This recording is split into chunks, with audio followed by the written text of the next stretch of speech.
All right, a word on sleep deprivation.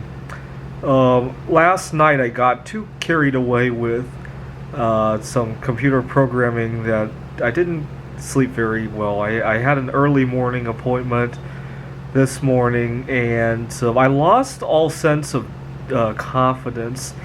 I was on the road, and I wasn't sure if I had closed the trunk door of my car properly. I was moving some things in between my apartment and the trunk, and so when I got on the road and somebody honked at me, I thought for sure the trunk door was open, and I looked back and I almost ran off of the road.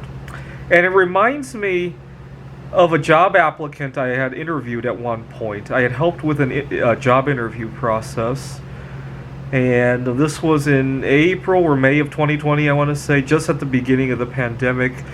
Myself, a couple of my colleagues, and the candidate were chatting on Zoom, and we were all talking very fast. So we decided to type on the screen to make sure everybody had their chance to share feedback on something.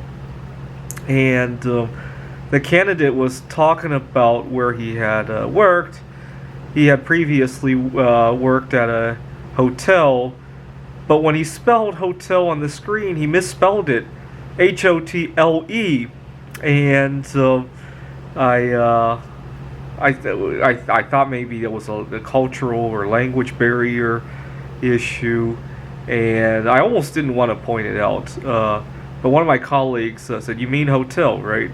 And he said that he had actually typed hotel correctly first, and then he looked at it and it didn't look right, and he fixed it.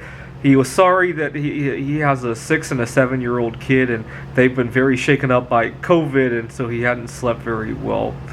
And I mean, misspelling hotel on a job interview, not the end of the world. I think he ended up getting the job, but losing a good sense of where your car belongs, where your car trunk door is, that could be another story, right?